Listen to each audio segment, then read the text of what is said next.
Muin. Assalamu alaikum wa rahmatullah. Wa alaikum assalam. Walaikum assalam wa rahmatullah. Thank you very much. So inshallah, I love to have like a dialogue kind of a discussion, but let me start with a few points, inshallah, and then I'll give all of you a chance to ask the question. Now, why I am doing this session at this time for criteria for selecting a spouse, that's one reason. I will explain the importance of this topic, and then I will go and define the 5 mistakes we make when we are selecting a spouse, or 5 mistakes we make about marriage overall.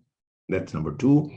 Number 3, I'll give you 7 key points which you can use to choose a spouse.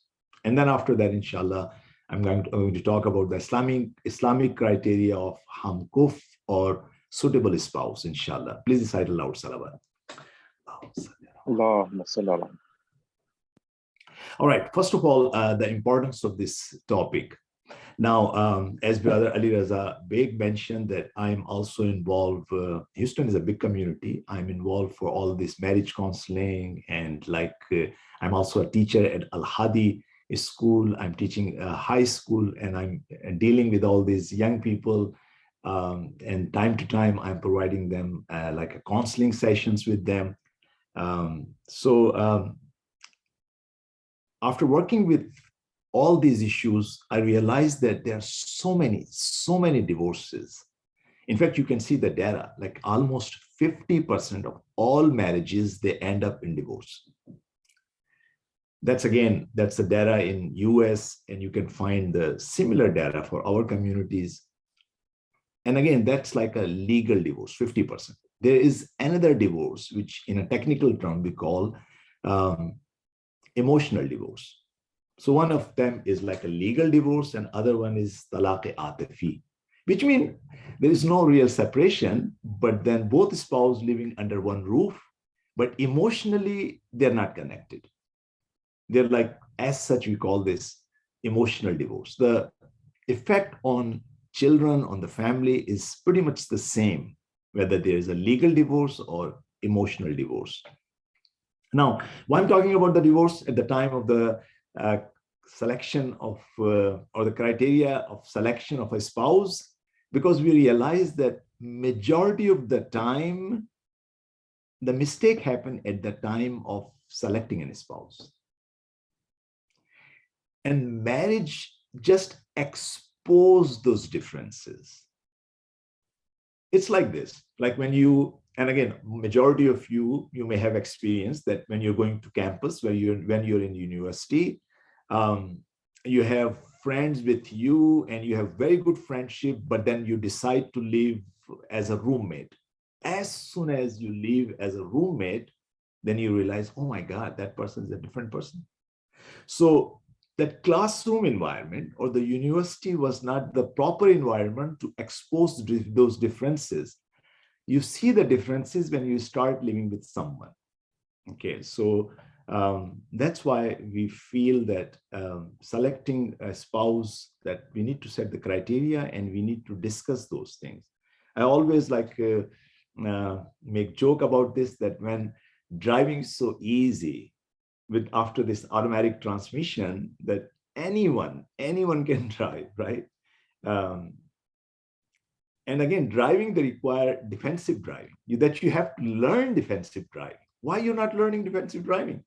Like I remember that when last 2 weeks ago, I took my son for the learning permit. He's 16 years old. So the first thing they says, hey, did he go to the defensive driving? I says, no, he didn't go. Go for the defensive driving first.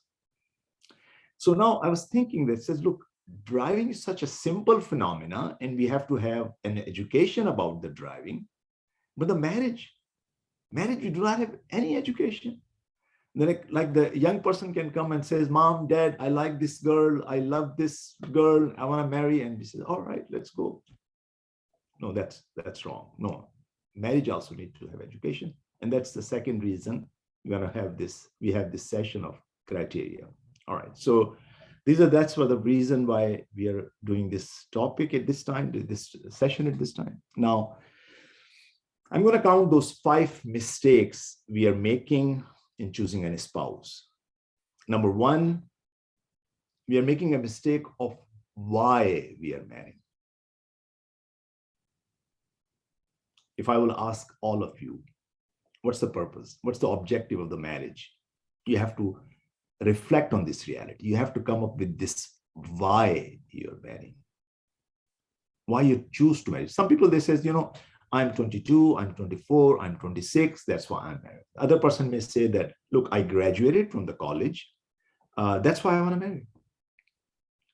Other person may say that I got a job. Other person can say that I bought a house. Now I can afford marriage. These are good things, but that's not the real reason of the marriage. Some people, they may be blunt and they says, look, I think I need to fulfill my physical requirements. I need a spouse. So again, here we make mistakes.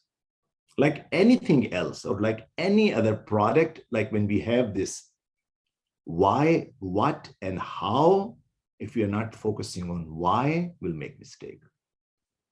We need to make sure that why you're marrying. What's the reason? It's like this. If you're buying a computer, I says, why do you buy a computer? I just want to buy a computer because everyone is buying a computer. So I will go to the Best Buy and I says, I love the color of this computer. I want to buy this computer. You did not answer why you're buying a computer. He says, I like the color of this computer. This computer looks sleek, right? This computer, if I will have in my hand, my picture will be good. No, that's wrong. And then you bought that computer, you brought home, and now you have to do some graphic designing, and you realize, no, that computer is not as per my need. That's the same thing, same mistake we do in marriage. We don't solve that problem, why I have to marry. Let me answer this part. All the expert, Islamic or non-Islamic, they're saying there are 3 needs humans have, and marriage is for these 3 needs. Niyaz-e jinsi, niyaz-e atifi, niyaz-e shakhsiyati. Your physical need, your emotional need, and your spiritual or your personality need. These are the 3 reasons. We are making mistake when we are not resolving this why I'm married. That's why majority of the time when I go to Heavenly Match or any other place for these marriage seminars or spouse selection seminar, I see the questions are coming. Show me your picture. Let me see your look. Let me see your degree. What's your education? What's your age? Where do you live? What color you like? All these basic questions. They're not answering the real needs. That may answer maybe 1 or 2 of my needs, not all of my needs. That may answer my physical need, like majority of the time, that look is important for us, that financial support is important for us. Yes, maybe you will find a very good looking person. You may find very educated person, but maybe that person may not fulfill your emotional need. Maybe that person may not fulfill your spiritual need. We have to keep this in our mind. We need to resolve why before we resolve our what and how. What in the marriage, which spouse you're selecting, how you're gonna marry, Like maybe we'll have one function, two functions, three functions. I'm going to marry in the hotel or in banquet hall, what I'm going to wear. All these things are how and what. We need to solve this problem, why I'm married. And then we can have the right selection. Now, let me put this disclaimer. This 1 hour session is not sufficient. I'm giving you very high level formulas. Inshallah, I will be there in Detroit and I can sit down with you one-on-one and we'll go in depth about all these points, inshallah.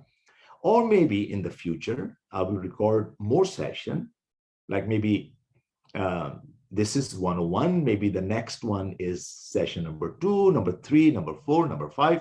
Inshallah, we'll go more there. So right now, I'm just giving you basic formulas. If you were expecting that I'm going to give you that, all right, this is the exact criteria, this color, this height. No. I'm not. I'm giving you like a mathematical way. I'm giving you a formula. You need to absorb these formulas and put your variables in it as per your own personality and resolve this problem. So again, one mistake people are making, they're not resolving this why they're marrying. They're not resolving it before what and whom they're marrying and how they're going to marry. So they have to resolve this why they're marrying. And you need to sit down and think about your own needs, spiritual and emotional needs. And then inshallah, you will be able to select better spouse. That's number one. Number two, we do not understand, because we do not understand why. That makes everything disturbed in this equation. So we do not understand the necessity of marriage. And that's why we sometimes we unnecessarily delay the marriage. Sometimes we unnecessary, okay? So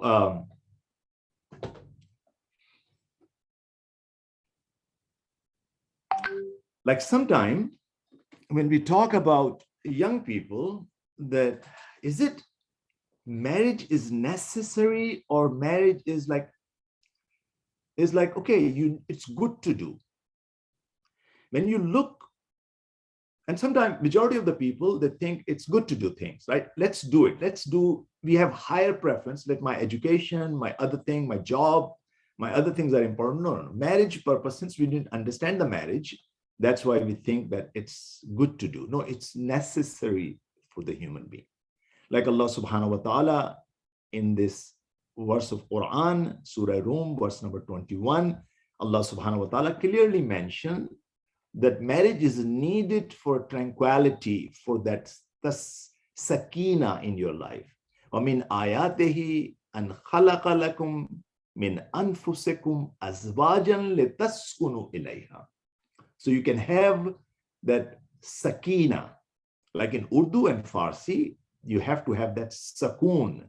In English, you need to have that tranquility in your life. That's necessary. That's why you need to work hard to find the spouse as soon as possible so you can have tranquility. Because without tranquility, without that sakina, without that sakoon, maybe you have lots of money. You may get PhD from the best Ivy League university. If you do not have sakoon in your life, no, it's not gonna help. You need to have that sakoon. So you need to resolve that. But that's a second mistake we are making overall. Majority of the people, I'm not saying all of us, but majority of the people, they are making this mistake. Now, obviously, when the why is wrong, there are several other problems. Like basically because our why is wrong, we think that marriage means I need to have that only my physical needs to be fulfilled. That's why our inclinations is only what they call zahiri, not batini. We have this apparent inclinations and we have that deeper inclination,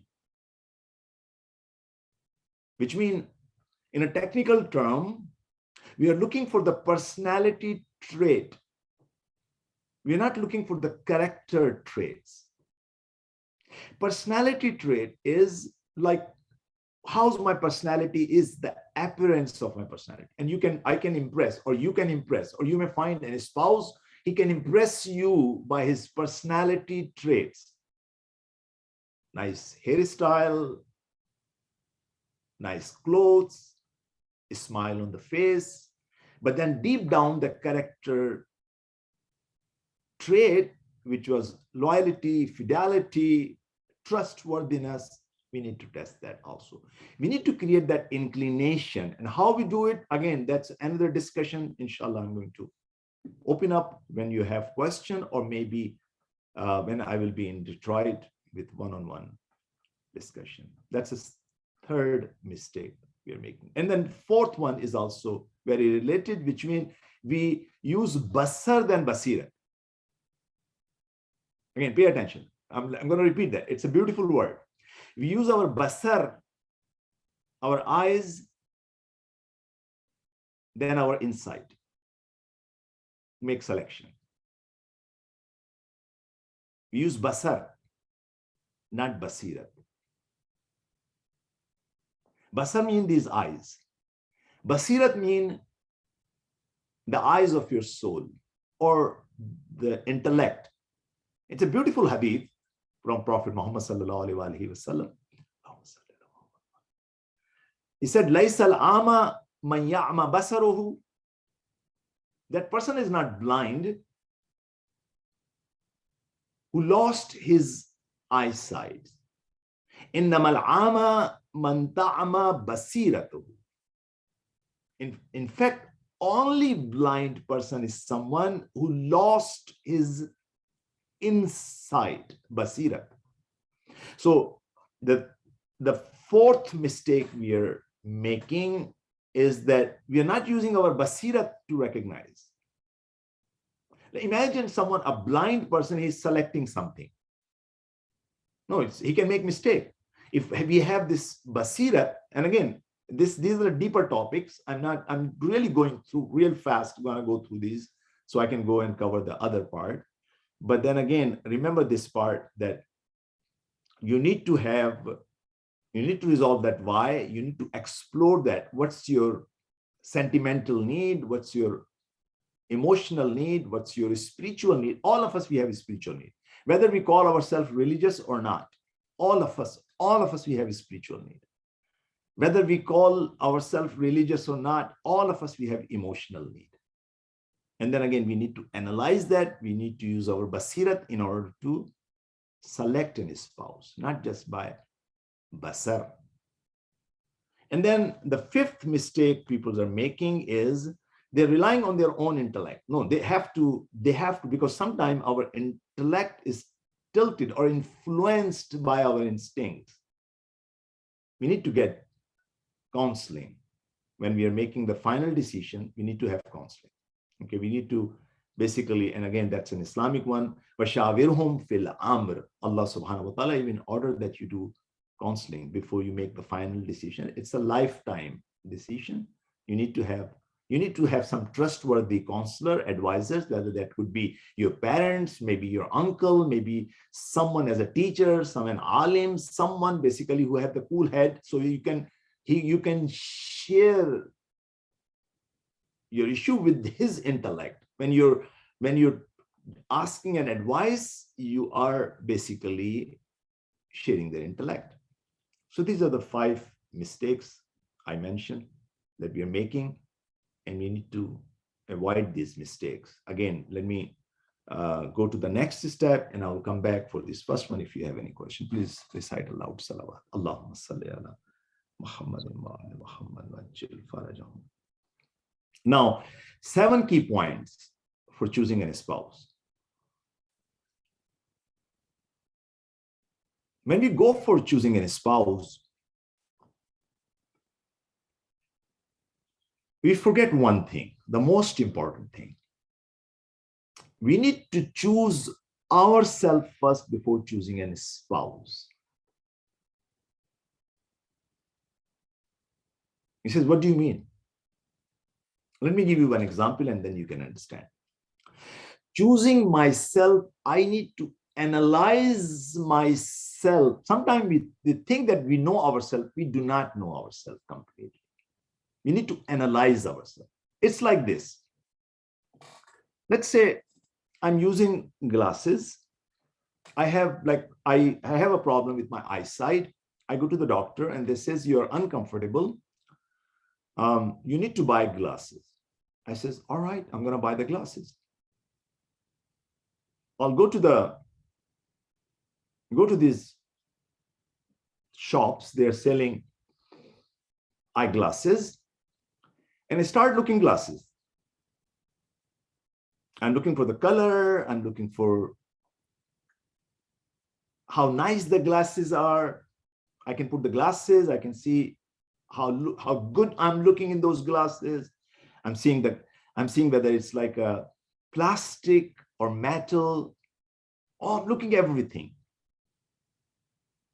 But I'm not doing one thing. So I'm looking everything on glasses. Just imagine that's your spouse. You're checking a spouse. That spouse is good looking. The height of this spouse, 6 feet. His education, her education is like this. Where does she live? Where does he live? But you're not selecting yourself first. What's going on here? You're selecting that spouse for yourself. You're selecting this glass for yourself. What you have to do first, you need to have eye checkup first.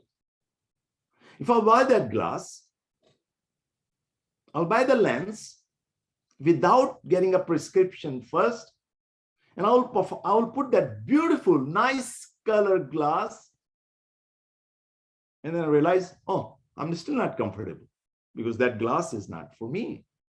These glasses are not for me. This spouse may be good looking, beautiful, handsome, highly educated,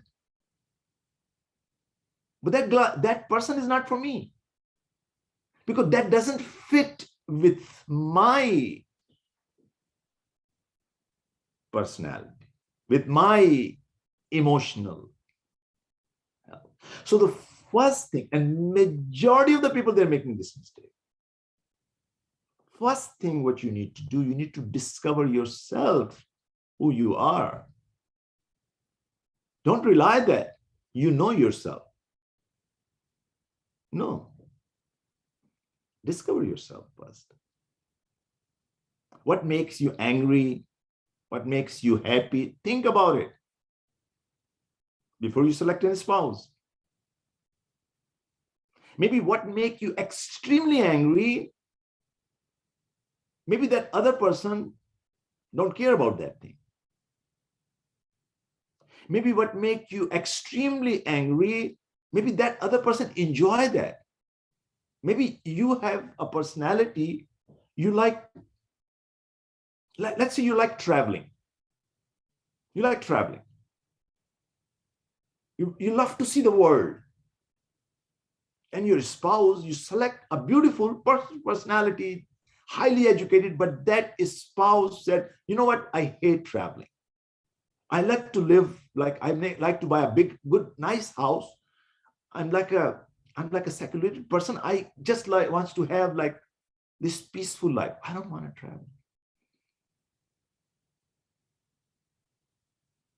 There are so many other things I can talk about. So many aspects of yourself. So first you discover yourself.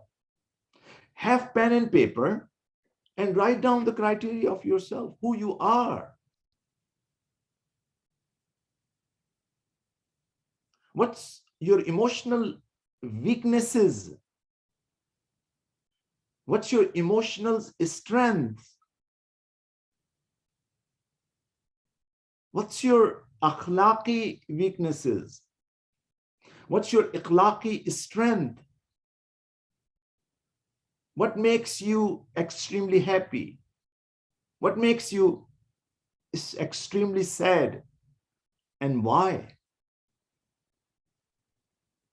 And then you start looking. See, the reason I'm talking about that, majority of the time, I have noticed in Heavenly Match or other places, see, our observation is only look. I'm looking for that person. I'm looking for the age. I'm looking for the degree. And says, you know what? I'm going to talk with that lady. I'm going to talk with that person. I'm going to talk with that. That's an incomplete criteria. And then I'm ignoring maybe some of those. Maybe I'm not saying that you totally ignore look. Yeah, no, I'm not saying that. But let's say someone in your average, on your scale, you gave like that person 90 points for the look, and other person you give 80 points for the look. I'm not talking about someone who's like you gave like a 10 point for the look. You're giving 80 or 70 or let's say 60 points for the look. But maybe that person has the qualities which can fulfill your emotional and spiritual needs. Believe me or not, I have not seen so far in my life that divorce happened because of the Maulana, I don't like the look of that lady. That's why I like to divorce. I haven't seen it so far. Or the girl will say, you know what, Maulana, I don't like the look of my husband. That's why. Majority of the time, I don't like the akhlaq of that person. I don't like the personality of that person. And at the time of the selection, we are not even checking akhlaq and personality. The mistake we are doing, like I told you earlier, that basar instead of basira. That person, I'm giving like a 60 point for the look, and I'm ignoring that, and I'm just focusing on that person who has like 95 point on the look and 90 point on the look, and I'm spending all the time and I'm ignoring these things, and I'm coming out and say, gosh, I didn't find the proper spouse. No. I need to broaden my scope by discovering of myself. So again, the first point out of those 7 for choosing a spouse is that choose yourself before you choose your spouse.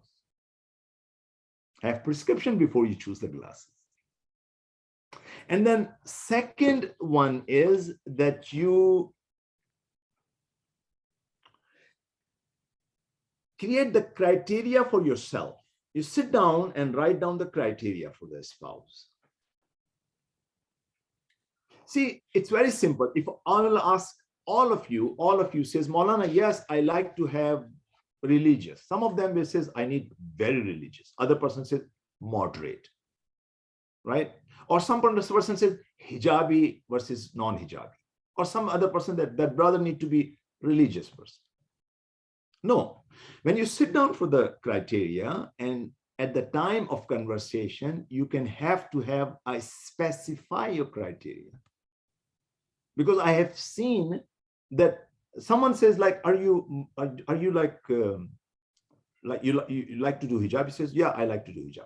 Now you find out after marriage that lady, her definition of hijab was different, but your definition of hijab was. Maybe she feels that in front of the cousins, I don't need to. They're my brothers, they're my cousins. I don't need to do hijab. Maybe you're a religious person. He says, no, that's against the hijab. So again, you need to specify that criteria as well. That's number 1 of the second point. Or like any other things, like let's say, like I have seen where someone will says, I can say like, what do you want to see with your spouse? She says, I like to have a simple person. I like to have like a simple house. I ask, can you explain what's a simple house mean? And then, can you live in a basement? No, I cannot live in the basement. Oh, so basement, living in a basement in somewhere like in the East Coast, that's not a simple house. No, it's not. So then again, you understand that definitions sometimes differ. So you need to have criteria, write down your criteria. As when you talk with someone, you need to have those go in the specification in detail of those criteria. Now, then other thing is that you need to make your criteria realistic. Like some of the religious people or non-religious people, they have non-realistic realistic ideas. Like, for example, someone is imagination, a young person, I need to have a religious wife who need to have Salatul Layl and maybe like all this. Imagine you're talking about a 22 years, 23 years, 24 years old girl, and you're expecting like she is like acting like an Ayatullah. No, again, that need to be realistic. Need to be realistic. Yes, you need to have all the definition, whatever definition you choose, that need to be realistic. About same thing with the financial. If you're expecting that in the marriage that your spouse need to own a house, just imagine it's not a realistic thing, because as someone who's like a 25, 26, 27 years of age, he started his job 3 years ago, he cannot afford to buy a house maybe. So that criteria is not realistic criteria. And then you need to prioritize your criteria.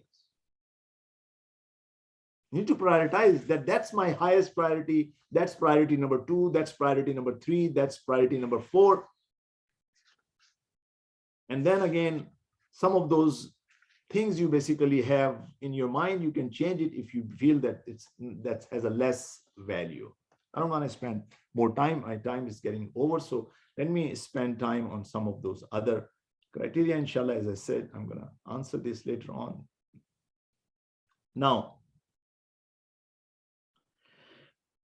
so far we discuss about 2 things. Number 1 is that 7 point, one of them, you choose yourself before you choose your spouse. Number 2, make those criteria, write down those criteria and prioritize them, have in-depth thinking about this criteria.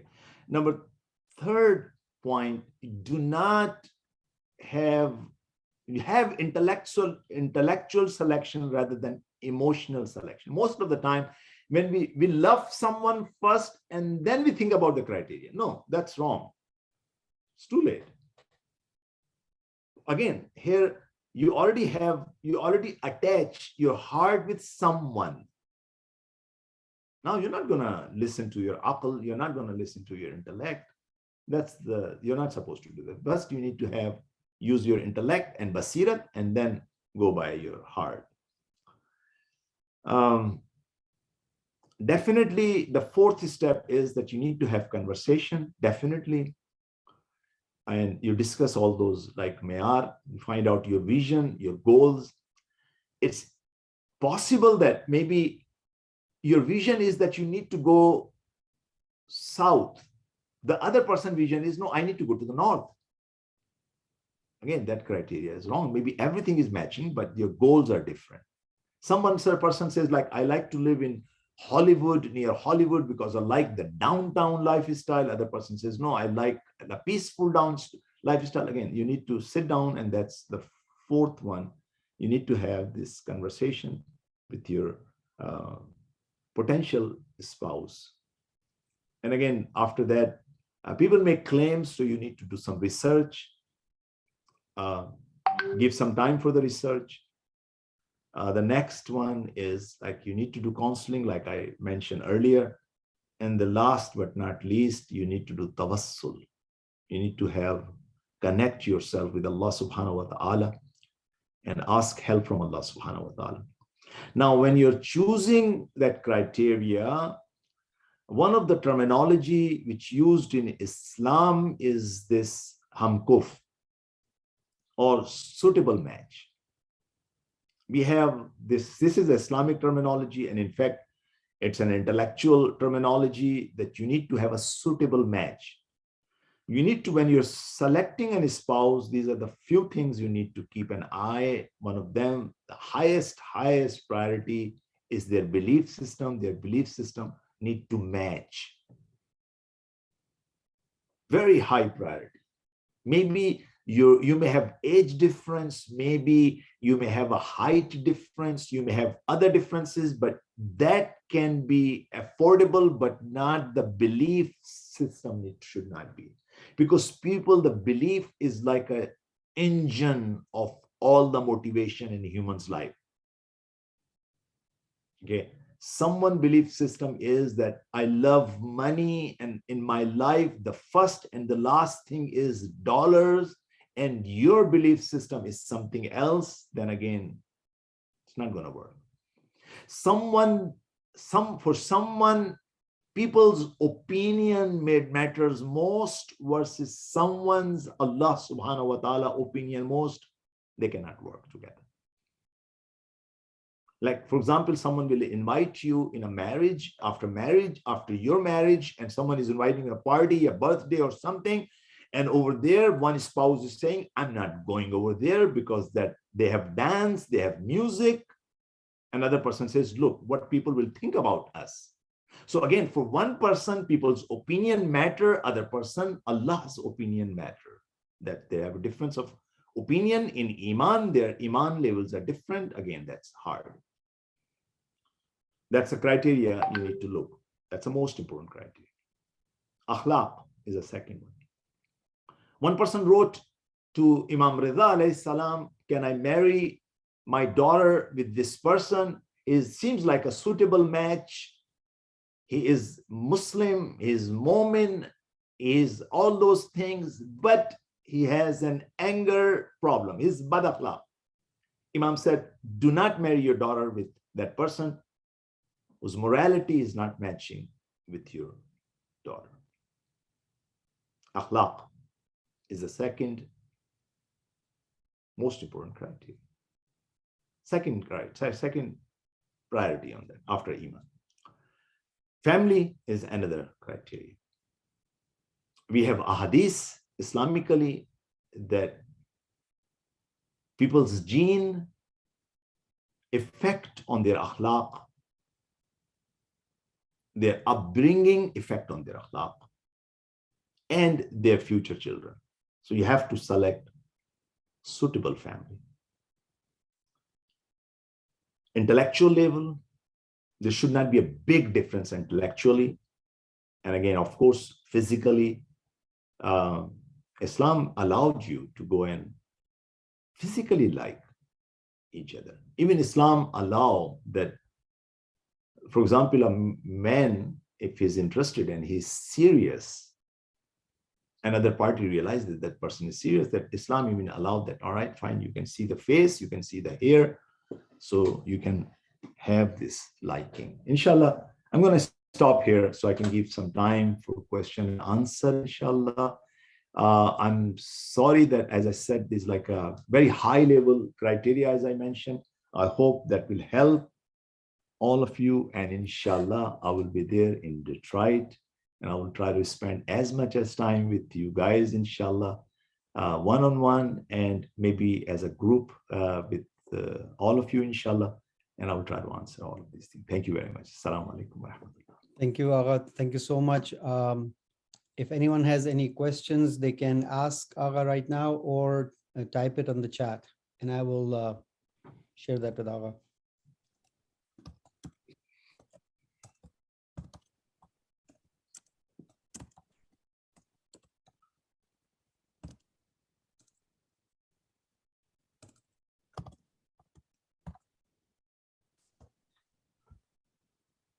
I don't see any questions here. So there's a question for you, Agha. Assalamu alaikum. Alaikum Alaikum assalam wa rahmatullah. How are you, Maulana? I think it's easily said than done in terms of finding someone who we accept their beliefs. I've been trying for almost 2 years. I grew up in the East. I was born and grew up in the East.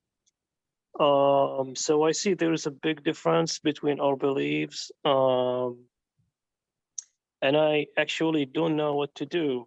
Should I accept someone who I think they believe is not as good as it should be, or should I move to something else? You know what I mean?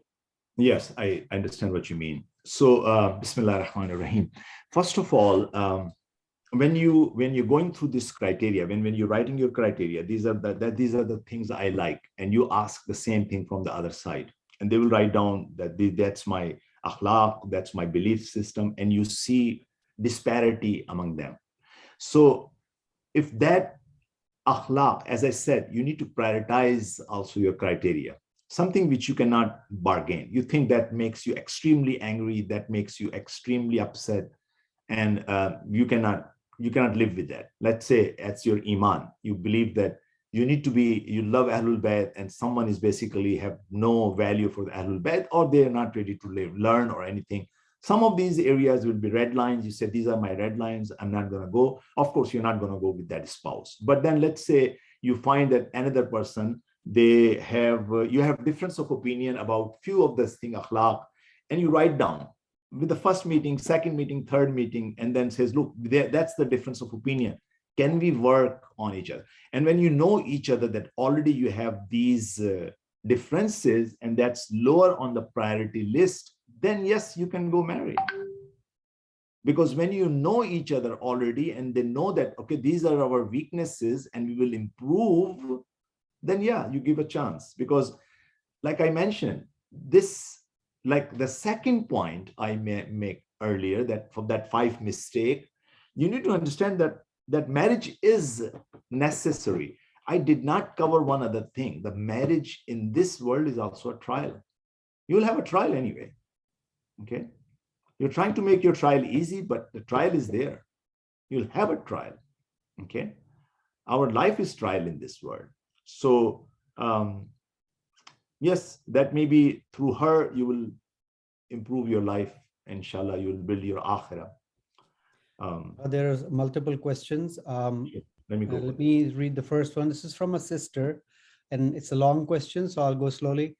She's saying that there was a proposal for me that my mother thought was a suitable one, from compatibility of religious-wise, education, our family system, etc. We shared with my father, but he is not willing to talk to the family because, number one, the family is not Urdu speaking, and number two, the boy works but is still in school. Do you have any suggestions on how to navigate this? Should I get an alim involved? It is not this boy. My father does not want to consider any boy unless he is the best. And she has mentioned the name of her city as well. So close to real life. Yes, again, yes, you can come to my office. We'll discuss that in more, because I dealt with these cases before, where like sometimes parents, they're not understand the reality. If there is a good proposal, if the akhlaq is good, there is a good future in the like we're seeing that person is really working hard. So yeah, he can finish his school later on. Inshallah, will work. That's not something, because again, yeah, of course, father has walayat, and we respect that walayat, but we can talk. And yes, I agree with you. If your mom agree, you agree, then inshallah we can look at the prospects, and we'll see. Yeah, it seems like if it's suitable, then we'll try to convince your father, inshallah. If I'm not mistaken, you have sessions within your office with parents and kids? Yes. Okay. Yes. So that's a good suggestion. Another question from our brother is related to what you just mentioned earlier in your speech, is what happens if akhlaq changes after marriage? That's good. If akhlaq change in a bad manner, right? In a bad manner after marriage. Well, it's not that akhlaq change. Yes, you discover that akhlaq late, right? That you'd find out, oh, I made a mistake. Again, that's why I was saying you need to be careful. But again, you need to have, I didn't talk about that part where basically in the end, you have to, that marriage is a trial for you. Okay. That marriage is for your spiritual need as well. You cannot find 100% match. Believe me or not, I have not seen any couple so far, they can claim we are 100% match. That's impossible. They need to have some adjustment. So if later on you find that maybe that some of those things which bother you and akhlaq change, there is a chance for you either go for counseling if that's bothering for you, or you follow that verse which I'm going to recite. وَابْتَغِ فِيمَا آتَاكَ اللَّهُ الدَّارَ الْآخِرَةِ. Seek Darul Akhirah with the help of what Allah subhanahu wa ta'ala has bestowed upon you, all these capabilities Allah gave you, using that in this life, the real purpose of us in this world is to build our akhirah. And I can tell you this, the biggest trial is a spouse. You need to try to find the best spouse, but in the end, you need to know that you still have to adjust your liking, and she has to adjust, or he has to adjust his liking based on realities. So yeah, if this happened, that later on you discover, one thing I always recommend, once you made a selection, never ever look back and communicate with yourself, oh my God, I made a wrong selection. Once you made a selection, that's your selection, which Allah put like a signature on it, seal on it. Now you go and live with it and try to make it best and make your akhirah best. Okay, so that's the answer to this. Okay, before I move on to the next question, for all the participants, and mashallah, there are over 35 participants, the purpose of this webinar, and it was Agha's idea actually, was because the 2.5 days that you are there for, or 2 days, Friday night to Saturday, after Sunday afternoon, is sometimes not enough. So even though we have Agha Farhat Abbas over there, we're going to have Hujjatul Islam Mehdi Agha over there as well to answer your questions. This is a good forum to have to prep for what's about to come on the next weekend. So keep your questions brief right now, or try to ask them. I mean, if it is really something on your mind. But what I'm saying is, if you're not able to, or we're not able to cover it, you can still do that next weekend with Agha in person. Next question is from a sister. She's saying, understanding criteria for selecting a spouse. Let me repeat, Agha. Understanding criteria for selecting a spouse. Can you go in more depth with examples? Understanding criteria for selecting a spouse. Can you go more in depth with examples?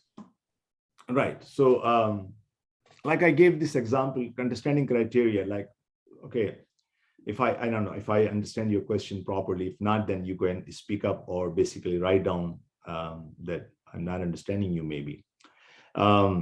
Understanding criteria, are you talking about like overall criteria that I said, that suitable criteria? Again, like I mentioned, Iman and all those things. If you're talking about, no, that understanding between you two, between two spouses, then again, like I mentioned earlier, you discover yourself, what's your self-esteem level. You need to understand what's your liking and disliking. Write down on a paper. Do not just think in your mind. Write down on a paper. Understand yourself and ask that other person to do the same, and then match these two people. And say, look at that liking and disliking. And when you're writing your liking and disliking, prioritize them. Like I mentioned, some of them will be red lines, red, some of them may be green, some of them may be different color. You match them, whether that's in your emotional life, whether that's your physical, financial life, that's about your spiritual life. That's how you're going to do it. So again, that question was a big, broader one. I was trying to understand exactly what you mean. If you like to be more specific, I can answer more, but that's my understanding. That's how I can answer you. If I may add to Agha, when we were designing the Heavenly Match app and we sat with the ulama, some of the questions that if you are not registered, if you want to register on our Heavenly Match app, if you are already registered, when you look, there's a section that that has the section heading is what I'm looking for. The questions in there were put together by ulama.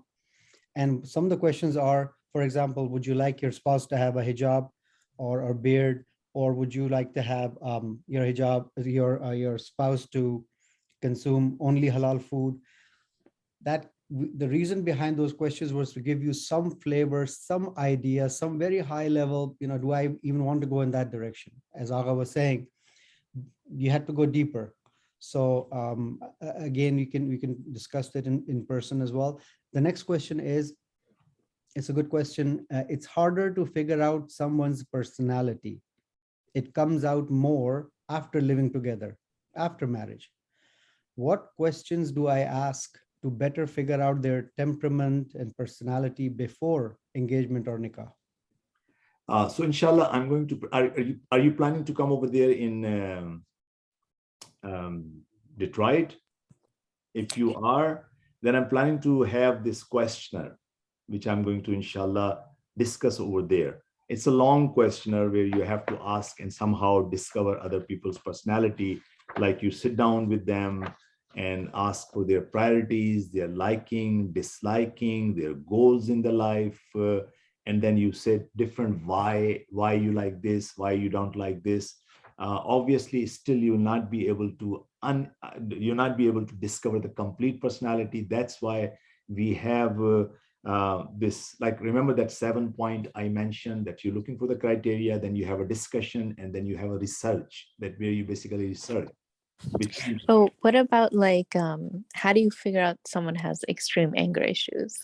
Because they won't openly admit that themselves, and it comes out after, say, you know, you live with them. So for instance, like, to figure out someone's if they have anger issues, what is a good way of finding that out?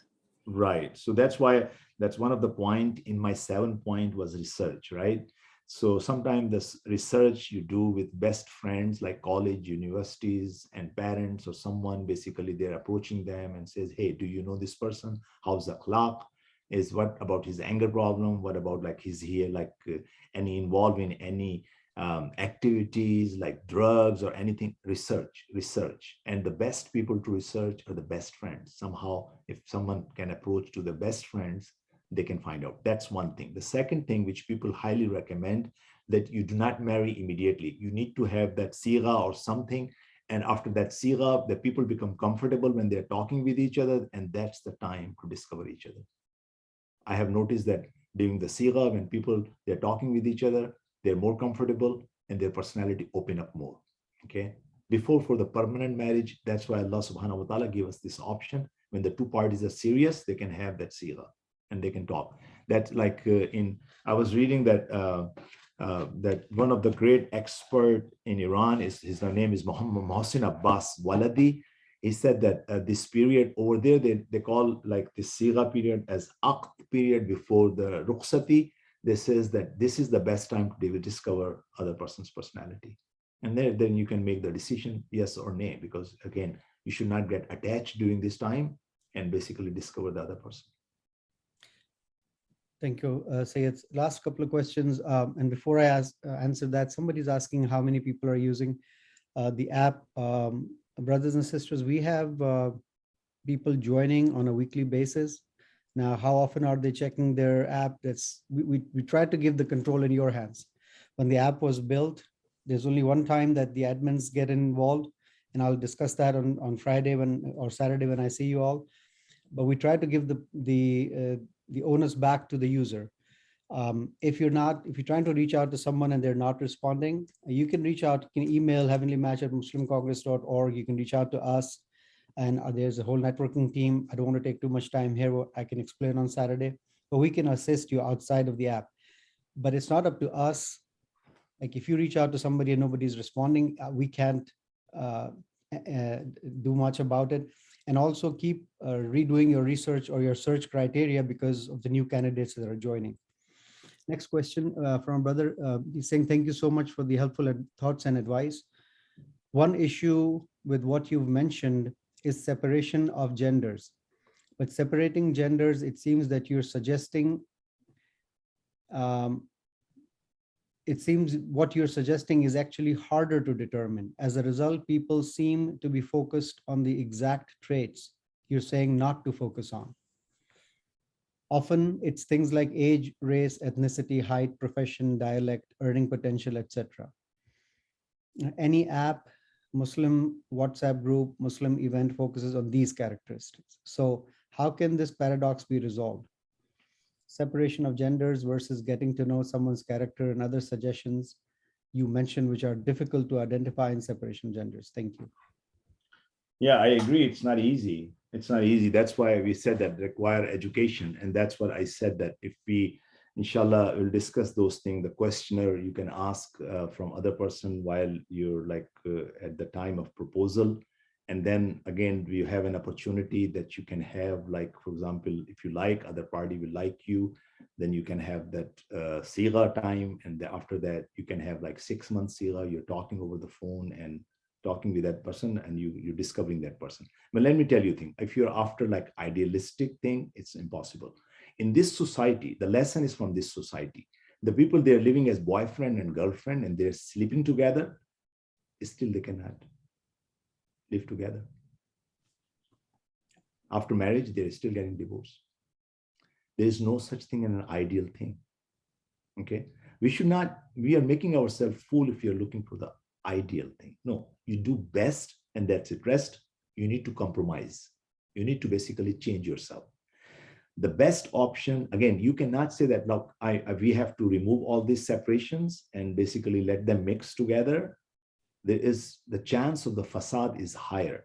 As a male, believe me or not, when you get married, you will not like that. You will find out that your wife had an affair with anyone before the marriage. As a male, we have like this, what they call ghairat. So again, it's not good, because when you talk about like, let's remove the separation and somehow the boys and girls then can meet. I'm not saying we are creating a separation. Alhamdulillah, our sisters and girls, basically daughters, they are using hijab. And we have, like, for example, in Houston, we have youth group. We are sitting in the same room without any curtain or anything. They're talking, they're discussing. And that's how, group environment, you're seeing that they're opening up with their discussions, their personalities opening up. And again, if you are interested in someone, you go sit down, you visit several times. It's no one is saying you need to make a decision on one sitting. You can have like several sessions with going back and forth. And finally, you say that, okay, overall seems like that 50% or those high criteria is matching.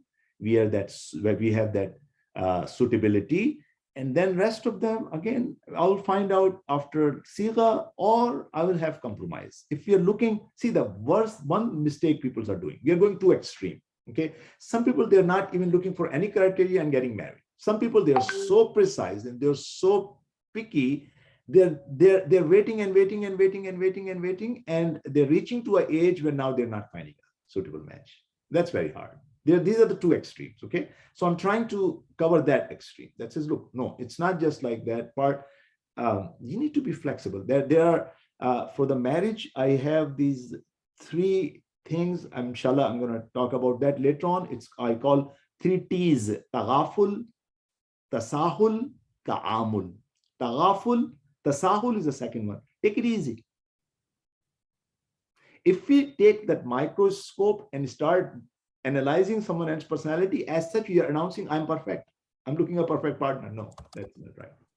No, as long as the overall goals are matching, that's fine. Overall akhlaq overall are matching, that's fine. Always we have to adjust with each other. Like Imam Khomeini, all the time. People used to go for says, Imam, can you recite that nikah? Imam used to recite the nikah, Imam Khomeini. And in the end, they says, please advise us. He says, Baham be sazid. And be compatible with each other. Do compromise with each other. That was his talk all the time. In the end, we have to do compromise. Thank you so much, Agha. There are still quite a few questions. I was just typing a response to everybody. We will be closing the session. We're over an hour now. If you are coming to the conference in person, please ask the questions directly from Agha Farhat or Agha Mehdi Agha. If you want to email the questions to us, we'll forward it to ulama. Our email address is heavenlymatch@muslimcongress.org. If you're having any issues with either networking team or with the app, again, send us an email at the same email address, heavenlymatch@muslimcongress.org, and we will. There is a big networking team now. Since last year, it has grown tremendously. We'll discuss that more on Saturday, inshallah. I just wanted to thank you, Agha, for this very informative session. We need to do this more. One of the suggestions that I did not read out is to have this 4 times a year, every quarter, and I love the idea. And inshallah, we will try to implement it. And inshallah, we will see everybody in Detroit or whoever is physically attending. Agha, any closing remarks? No, I think, thank you very much, first of all, joining this session. I will pray for all of you, inshallah. And again, like I mentioned on those 7 points, the last point was tawassul. Believe me, we do not trust that power of tawassul.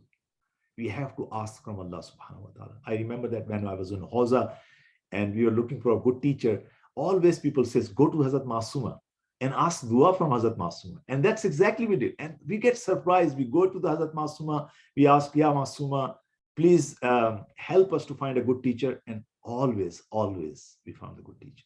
So again, your tawassul. Always, like the Arba'in is coming, inshallah, Ashura is coming, inshallah, Imam Hussain is your big support, inshallah. Go over there, have dua, inshallah, with sincere heart, In fact, let me tell you one story. And again, that person told me I can tell this story, okay? So I was handling like a family issue, and then I found out that this couple got married in Heavenly Match in Orlando. This girl told me this, that she went to Mashhad and she did a special tawassul with Imam Rida alayhi salam. And over there, she asked that dua and she came back and she got this idea that, hey, in Orlando, there is a Heavenly Match. And she came over there and she found that spouse, which alhamdulillah, they finally got married. So I'm just telling you that the real example of tawassul, you have to connect with Aimma alayhi salam, inshallah. And inshallah, Allah subhanahu wa ta'ala fulfill your hajat, inshallah. Let you select the best spouse which is suitable for you, inshallah. May Allah subhanahu wa ta'ala help all of you. Thank you very much, inshallah. Thank you. I'm going to post the YouTube. Some of you are asking about the YouTube link. I'm going to post it real quick, copy paste it, or go to the Muslim Congress YouTube channel. And the link will be out there as well. So you can watch it again if you want. Thank you so much. Thank you, Agha. Fi aman Allah. Khuda hafiz. Khuda hafiz.